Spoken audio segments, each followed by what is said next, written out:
আসসালামু আলাইকুম। নতুন আরেকটি পিঠার রেসিপি নিয়ে হাজির হয়ে গেলাম। আজ তৈরি করে দেখাবো নোয়াখালী অঞ্চলের খোলা জালি পিঠা।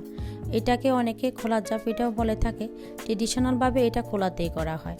খোলাতেই করলে এটাতে অনেক ছিদ্র হয়, তাই এটাকে খোলা জালি পিঠা বলা হয়। পিঠাটি খেতে যেমন মজা, করতে খুবই সহজ। আশা করছি আমার আজকের রেসিপিটাও আপনাদের খুব ভালো লাগবে। ভালো লাগলে প্লিজ একটা লাইক দিয়ে দিবেন। তাহলে চলুন কথা না বাড়িয়ে দেখে নেওয়া যাক কীভাবে পিঠাটি তৈরি করতে হয়। পিঠা তৈরি করতে প্রথমে আমাদের যা যা লাগবে, এখানে আমি 3 কাপ ভেজা চালের গুঁড়ি নিয়েছি। গুঁড়িটি আমার ডিপে ছিল, আধা ঘন্টা আগে নামিয়ে আমি নর্মাল করে নিয়েছি। আর লাগবে হলো 2টা হাঁসের ডিম। এখানে আমি কুসুম গরম পানি নিয়েছি। আমি আঙ্গুল ডুবিয়ে দেখিয়ে দিচ্ছি কেমন কুসুম গরম পানি নিয়েছি। এখন স্বাদ অনুযায়ী আমি লবণ দিয়ে নিচ্ছি। লবণটাকে গুঁড়ির সাথে আমি মিক্স করে নিচ্ছি। এখন আমি অল্প অল্প পানি দিব আর ডোটা তৈরি করে নেব। আমি যেহেতু ভেজা চালের গুঁড়িটা নিয়েছি, সেজন্য আমার পানি কম লাগবে। আর আপনারা যারা শুকনো চালের গুঁড়ি দিয়ে পিঠাটা তৈরি করবেন, সেক্ষেত্রে পানির পরিমাণটা বেশি লাগবে, তবে রেসিপি সেমই থাকবে। এখন আমি অল্প অল্প পানি দিব আর ডোটা তৈরি করে নেব।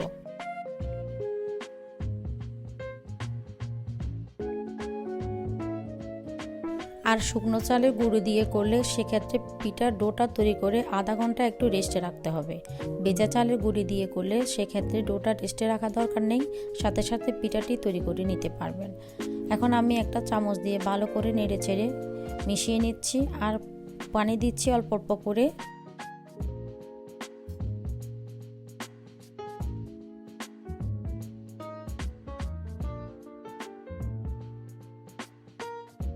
তো দেখুন, ডোয়ের কনসিস্টেন্সিটা ঠিক এরকমই হবে। চিতই পিঠা থেকে কিন্তু একটু পাতলা হবে। এখন এখানে আমি 2টা হাঁসের ডিম নিয়েছি। ট্রেডিশনালভাবে খোলা জালি পিঠা করতে হলে কিন্তু হাঁসের ডিমটাই দিতে হবে। মুরগির ডিমটাও দেওয়া যাবে, কিন্তু হাঁসের ডিম দিয়ে করলে খোলা জালি পিঠাটা খুব ভালো হয়। এখন আলাদা একটা বাটির মধ্যে আমি ডিমগুলো ভেঙে নিচ্ছি।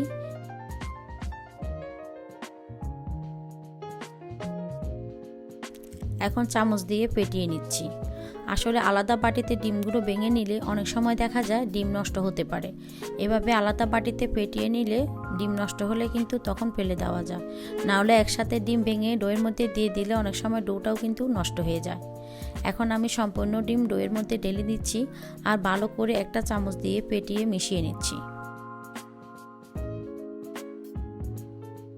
চামচ দিয়ে ভালো করে ফেটিয়ে নিতে হবে যেন ডোয়ের সাথে ডিমটা সম্পূর্ণ মিশে যায়।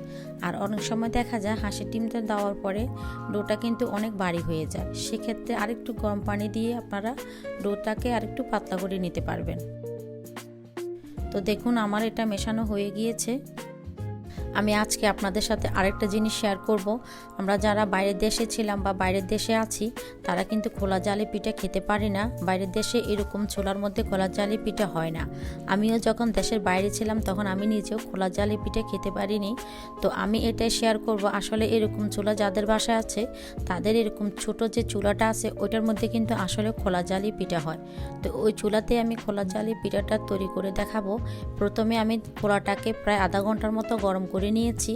এখন ডোটা দিয়ে দিয়েছি, দিয়ে দেখুন 2 পাশ ধরে খোলাটাকে উপরের দিকে উঠিয়ে আমি গুঁড়িয়ে নিচ্ছি।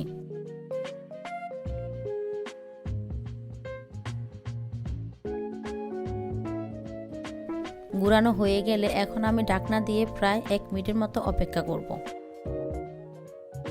তো 1 মিনিট পরে আমি ঢাকনাটা সরিয়ে নিচ্ছি। দেখুন আমার পিঠাটা কি সুন্দর হয়ে গিয়েছে, একদম ছিদ্র ছিদ্র হয়েছে। এই পিঠাটা হতে কিন্তু বেশি সময় লাগে না।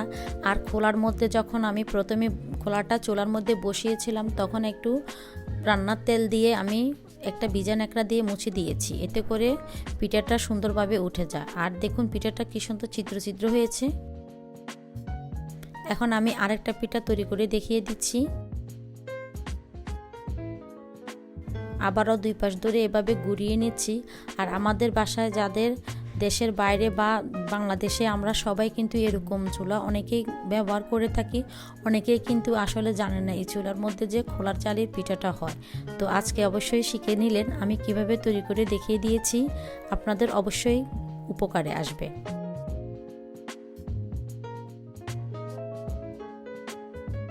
আর অনেকে কিন্তু এই পিঠাটা ফ্রাই প্যানে করে থাকেন, কিন্তু মাটির খোলার মধ্যে করলে যেরকম মজা পাবেন আসলে ফ্রাই প্যানে করলে কিন্তু অতটা মজা লাগবে না। এই মাটির খোলার মধ্যে এই খোলা জালি পিঠাটা খেতে কিন্তু অসাধারণ লাগে। আপনারা অবশ্যই বাসায় কিন্তু ট্রাই করে দেখবেন।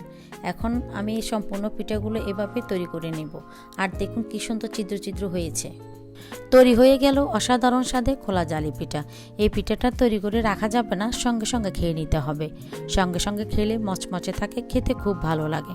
আর পিঠাটা আপনারা তো সবাই জানেন গরু মাংস মুরগির মাংস দিয়েও খেয়ে নিতে পারেন, তবে যে যেটা দিয়ে ভালো লাগে সেটা দিয়ে খেয়ে নিতে পারবেন। আমার কাছে তো দুধ চা দিয়ে খুব ভালো লাগে, তবে এই পিঠাটা গরম গরম খালি খেতেও কিন্তু মন্দ লাগে না।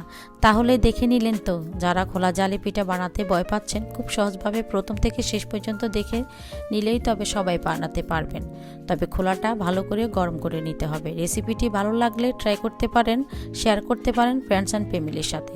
সবাই অনেক বেশি ভালো থাকবেন। আল্লাহ হাফেজ।